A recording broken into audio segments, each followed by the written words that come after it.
Nah, kira-kira sahabat, kalau kita berbicara mengenai organisasi eksternal, stigma yang muncul daripada mahasiswa ataupun organisasi intrakampus, apakah mereka itu ketakutan?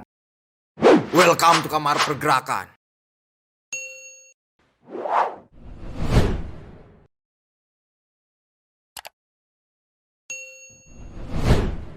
Assalamualaikum warahmatullahi wabarakatuh. Kembali lagi di channel Kamar Pergerakan bersama saya Alwi, dan saya ditemani oleh sahabat seperjuangan ya dalam konteks Kamar Pergerakan, partner gerakan saya di Kamar Pergerakan, yaitu sahabat Pirlana ya. Siap. Apa kabar sahabat Pirlana? Sehat sahabat, alhamdulillah. Oke, mudah-mudahan corona ini ataupun pandemi ini segera berlalu ya. Amin. Dan kita bisa beraktivitas seperti biasa lagi, terkhusus untuk sahabat-sahabat sekalian, mudah-mudahan selalu diberikan kesehatan oleh Tuhan semesta alam.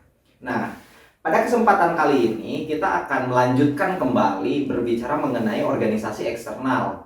Karena ini cukup menarik ya, cukup menarik. Di beberapa video sebelumnya banyak yang mengomentari, toh memang kepentingan apa sih yang dibawa organisasi eksternal? Kemudian stigma buruk pun muncul juga gitu kan, bahwasanya organisasi eksternal itu selalu membawa kepentingan berlandaskan daripada subjektivitas, bukan objektivitas mereka itu mengetahui kebenaran daripada organisasi eksternal itu seperti apa. Nah, kira-kira sahabat, kalau kita berbicara mengenai organisasi eksternal, stigma yang muncul daripada mahasiswa ataupun organisasi intrakampus, apakah mereka itu ketakutan kepada organisasi eksternal sampai-sampai mereka itu bisa dikatakan menolak, bisa dikatakan menentang, atau bisa dikatakan tidak menerima lah terhadap organisasi eksternal. Nah, apakah stigma yang muncul daripada mahasiswa ataupun organisasi intrakampus itu memiliki landasan yang kuat atau enggak sih mengatakan hal seperti itu kira-kira? Ya, menurut saya sahabat, bicara soal stigma, soal organisasi eksternal di dalam kampus, terus di lingkup mahasiswa yang tidak mengikuti eksternal gitu, dan berproses di internal, mungkin ya stigma-stigma itu menurut saya tidak berlandaskan. Karena saya sering mendengar gitu, bahwasanya organisasi eksternal itu memiliki kepentingan buruk malah gitu. Jadi ya tidak memiliki landasan yang pasti gitu. Dan tadi sahabat mengatakan bahwasanya apakah mereka itu ketakutan, ya saya tidak bisa menjustifikasi gitu sahabat-sahabat, mungkin nanti bisa ditanyakan saja langsung. Tapi ya ketika mereka misalnya benar ketakutan, ya apa yang ditakuti oleh mereka kepada kita, toh kita pun sesuai dengan landasan bangsa kita, sesuai dengan Pancasila gitu. Jadi tidak menyimpang daripada nilai-nilai kebangsaan. Secara ideologisasi organisasi eksternal terkhusus Cipayung ya bahasanya, yang sudah diakui secara kenegaraan baik itu PMII, HMI, GMNI, KAMI, IMM, dan organisasi-organisasi kemahasiswaan eksternal yang tergabung di Cipayung itu ideologinya sama Pancasila ya bahasanya. Nah, kalau bahasanya seperti itu, toh mungkin yang menjadi paradigma ataupun stigma ya, stigma berpikir itu ya ekstra mah udah ekstra, karena judulnya juga ekstra, di luar lah gitu kan, intra ya di dalam, bahasanya kayak gitu. Jangan sampai ekstra itu masuk ke dalam kampus, bahasanya kayak gitu. Tapi kalau berbicara hal seperti itu, namanya ekstra kampus yang berlatar belakang mahasiswa. Lalu persoalannya, apakah mereka takut kehilangan kader ataupun takut semuanya masuk eksternal atau bagaimana? Saya masih bingung gitu. Itu sangat menarik sahabat gitu. Ketika tadi ada stigma eksternal itu ya sudah di luar saja kan namanya eksternal. Tapi ya kita kan organisasi kemahasiswaan, berarti mahasiswa itu kan ruang hidupnya itu di kampus, di dalam kampus. Jadi ketika ada argumen seperti itu ya menurut saya tidak masuk akal. Toh kita organisasi kemahasiswaan yang berarti ya hidupnya di dalam kampus, yang berarti kita pun harus ada proses atau harus ada ruang lingkupnya pun berhubungan dengan kampus itu sendiri. Berarti kan harus ada persaingan atau kompetisi ya. Kompetisi yang sehat di dalam kampus itu. Dengan adanya organisasi eksternal, minimal di dalam kampus itu bisa lebih berwarna gitu. Betul. Supaya internal itu tidak hanya sebatas berbicara mengenai ruang lingkup anggota-anggotanya saja, tetapi bisa ada gejolak lah untuk bersaing. Oh, ada ekstra di sini, ayo kita bangun bareng-bareng misalkan, untuk menciptakan kaderisasi yang lebih masif. Karena pada akhirnya berbicara kaderisasi itu kan berbicara sesuatu hal yang sifatnya ideologisasi kebanyakan kayak gitu. Nah, kalau kita lihat lebih jauh ya dari pandangan tersebut, ya kompetisi itu harus ada. Tapi kembali lagi kepada stigma yang muncul daripada kebanyakan mahasiswa ataupun organisasi intrakampus, kira-kira untuk membantah daripada stigma tersebut, apakah ada argumen yang jelas enggak sih untuk membatas stigma itu? Oke, mungkin saya yang pertama ingin menyepakati gitu apa yang disampaikan sahabat tadi, bahwasanya di dalam kampus pun bicara soal kaderisasi ada persaingan, harus ada persaingan, karena ya setidaknya untuk bisa memacu dan memotivasi lah antar kelompok itu sendiri untuk bisa menjadi lebih baik. Dan kaderisasi itu harus ada di dalam kampus, karena kemarin kan dibahas ya sahabat tentang mahasiswa tanggung jawab sosial, bicara soal error stop. Misalkan mahasiswa sebagai penerus bangsa, yang berarti dari masa dia berkuliah, dari masa dia berproses di dalam kampus ya harus ada kaderisasi. Nah, maka dari itu ya kaderisasi di dalam kampus harus lebih luar biasa, dengan salah satunya dengan adanya persaingan. Nah, itu yang pertama. Nah, tadi sahabat mempertanyakan tentang landasan atau kantor dari stigma pada hari yang berkembang. Saya memiliki landasan melalui peraturan negara atau dari Permendikti nomor 55 tahun 2018 tentang pembinaan ideologi bangsa. Nah, itu mengatakan daripada Permendikti tersebut itu seperti apa? Kenapa itu bisa menjadi landasan sahabat Tirlana ini ya? Karena sahabat Tirlana ini adalah ketua organisasi eksternal ataupun salah satu organisasi eksternal, yaitu PMII di Kota Cimahi itu. Tepatnya di kampus Ahmad Yani ataupun ketua komisariat Ahmad Yani. Kira-kira pandangan sahabat berbicara mengenai peraturan tersebut itu kenapa itu bisa dijadikan landasan? Saya ingin menarik ke belakang dulu sahabat, perihal histori peraturan yang ada di Indonesia perihal organisasi eksternal. Itu pada tahun 1978 melalui SK Kemendikbud nomor 0156/1978 bicara soal NKK-BKK atau normalisasi kehidupan kampus dan badan koordinasi kemahasiswaan. Nah, itu dari aturan itu diperkuat dengan keputusan Dirjen Perguruan Tinggi. Oh, Dirjen Perguruan Tinggi. Betul, pada tahun 2002. Tahun 2002 ya. Nah, maka dari itu mungkin ya banyak stigma yang bicara soal eksternal pada saat itu kan ya ada NKK-BKK dan lain-lain gitu. Nah, pada tahun 2018 baru muncul lah aturan yang Permendikti itu tadi nomor 55 tentang pembinaan ideologi bangsa. Nah, di situ tuh tujuannya itu untuk menghalau radikalisme di dalam kampus.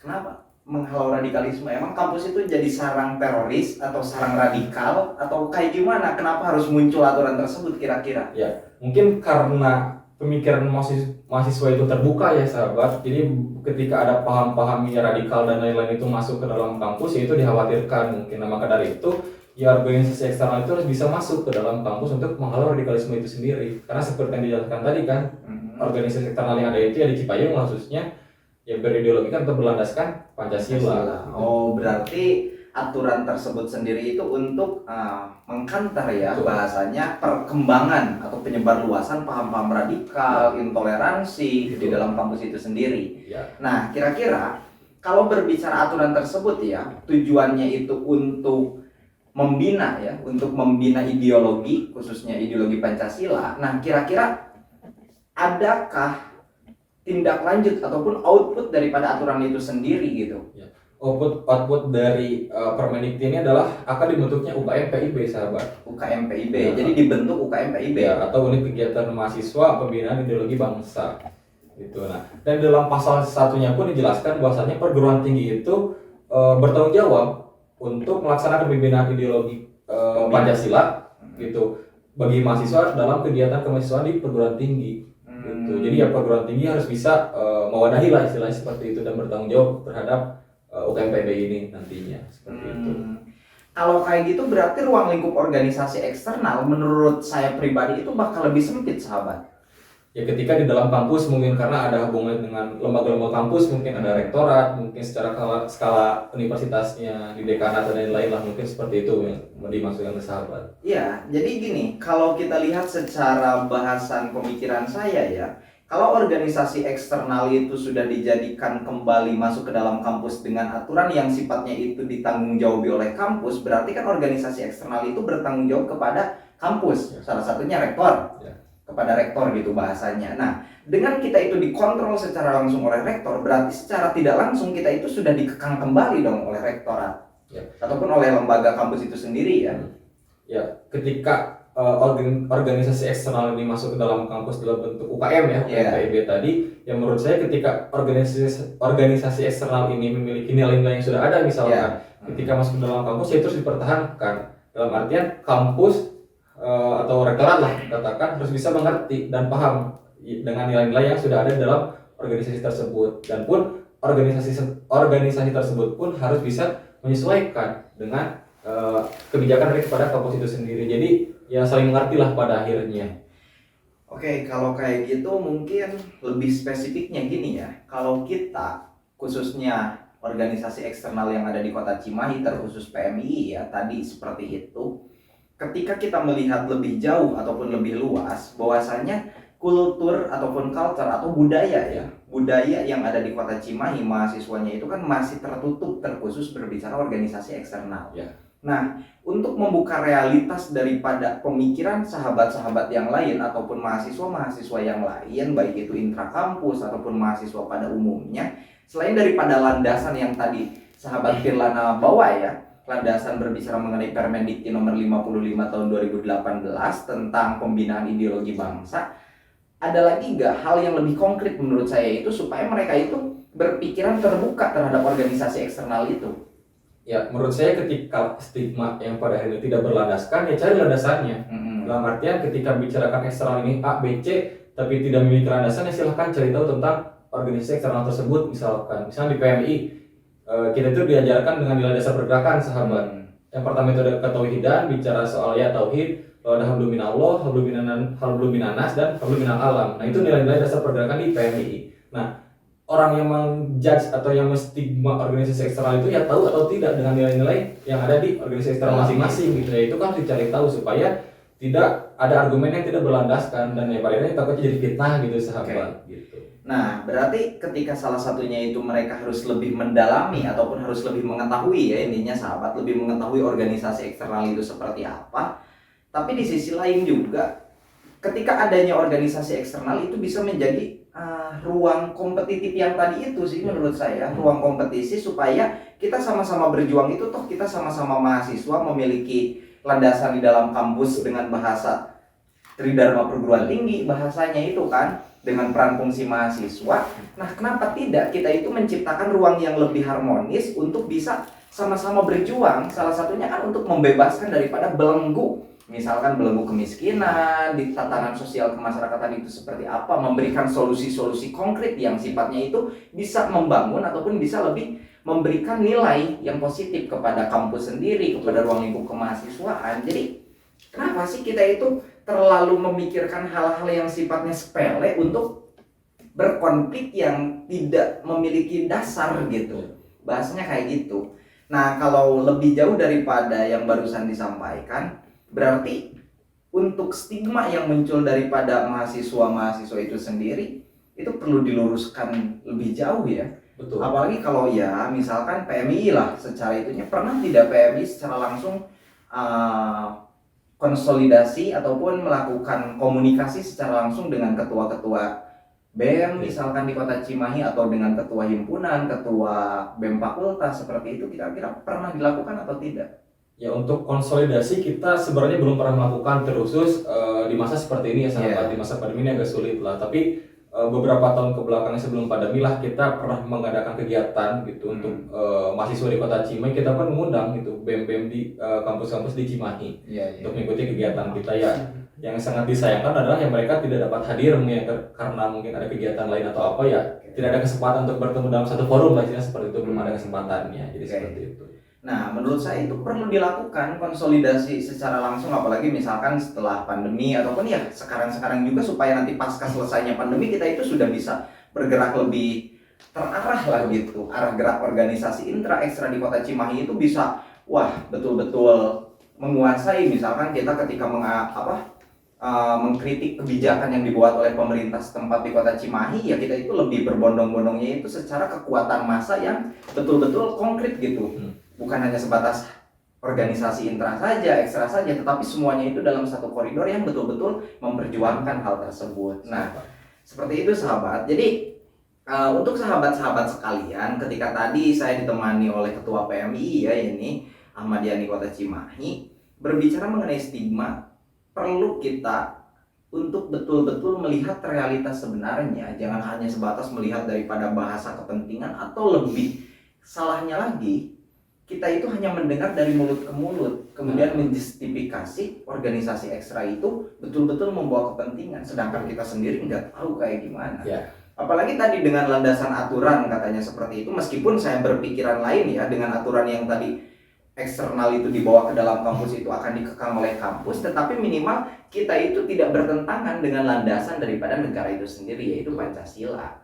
Maka dari itu untuk kedepannya ya marilah kita sama-sama ya untuk bisa ngobrol bareng perihal arah gerak organisasi. Nah mungkin seperti itu sahabat. Kira-kira ada lagi nggak konsepsi yang lain perihal tentang organisasi eksternal yang perlu disampaikan? Oke. Jadi dari saya adalah ketika kita berkuliah mungkin sahabat, kita berproses di dalam kampus adalah suatu proses untuk penempaan diri kita, untuk mempersiapkan diri kita ke depan nanti, baik itu di ruang kerja maupun di ruang-ruang sosial lah, ibaratnya seperti itu. Maka dari itu ruang-ruang kaderisasi dalam kampus itu harus luar biasa lah dalam pelaksanaannya. Maka dari itu ya kampus-kampus terus di Kota Cimahi lah pada hari ini harus bisa membuka pintu untuk organisasi eksternal itu ya bisa masuklah ke dalam kampus, ya baik itu secara fisik organisasi tersebut masuk dalam kampus maupun secara ajaran-ajaran yang ada di dalam organisasi tersebut, supaya ruang-ruang kaderisasi itu bisa menjadi satu acuan bagi kita selaku mahasiswa untuk mempersiapkan diri kita ke depan. Ya maka dari itu ruang-ruang kompetitif secara sehat ya sahabat terus ada di dalam kampus, supaya ya secara kelompok pun ada persaingan yang bisa memotivasi kelompok-kelompok tersebut yang pada akhirnya menciptakan SDM atau menciptakan manusia atau kader yang berkualitas. Jadi intinya kepada sahabat-sahabat sekalian, khusus mahasiswa baru ataupun mahasiswa yang sudah berkuliah, dengan tadi landasan yang dibawa oleh sahabat Pirlana ini selaku ketua PMI Komisariat Ahmadiyani Kota Cimahi, jangan takut untuk masuk organisasi eksternal, karena pada akhirnya kita sama-sama memperjuangkan ya. Nah, pada akhirnya kita sama-sama memperjuangkan nilai-nilai daripada kebangsaan, ideologi bangsa. Kemudian jangan sampai kita itu berstigma yang negatif tanpa kita memiliki landasan. Nah, seperti itu. Jadi intinya seperti itu sahabat. Kita jangan takut untuk masuk organisasi eksternal, apalagi yang sudah masuk organisasi eksternal jangan merasa malu-malu lah. Jangan merasa malu-malu untuk menunjukkan dirinya di kampus, karena kita itu tidak bertentangan dengan aturan negara itu sendiri ya. Toh culture yang ada di dalamnya itu kita jadikan ruang lingkup pendewasaan kita untuk sama-sama membangun kampus supaya menjadi lebih baik, dan citra diri mahasiswa kepada masyarakat itu bisa lebih baik kembali gitu. Bukan hanya sebatas mahasiswa aksi-aksi saja, tetapi tidak memberikan nilai kemanfaatan dalam konteks sosial kemasyarakatan, apalagi di fase pandemi ya. Nah kira-kira hal itulah yang bisa menjadi landasan untuk kita semua ke depan itu bergerak di ruang lingkup Kota Cimahi, terlebih kemahasiswaan. Betul tidak? Betul, sahabat. Nah itu sahabat, mudah-mudahan apa yang kita sampaikan dalam konteks yang cukup sempit ini ya, dengan membicarakan organisasi eksternal itu menurut saya pantas untuk diikuti, karena dengan berorganisasi kita itu bisa melihat realitas kebenaran terhadap ruang lingkup mahasiswa. Ya minimal kita itu tahu lah, bukan tahu di ketidaktahuan, tapi kita itu tahu di tahunya, bahwasanya kita bergerak itu bukan atas dasar kepentingan yang sifatnya itu untuk membunuh ataupun untuk menghilangkan atau merubah kultur secara utuh. Tetapi kita itu lebih mengedepankan nilai-nilai konsolidasi gagasan dan pengetahuan. Nah, terima kasih kepada sahabat-sahabat. Jangan lupa like, komen, dan subscribe. Ataupun ketika banyak kekeliruan daripada barusan yang kita sampaikan, bisa ditulis ya di kolom komentar supaya nanti kita bisa berdiskusi lebih jauh. Seperti itu, teruslah hidup dan berkarya atau mati dalam kegelisahan, serta jadikan setiap orang sebagai guru dan setiap tempat sebagai sekolah. Wallahul muwaffiq ila aqwamit thoriq. Wassalamualaikum warahmatullahi wabarakatuh.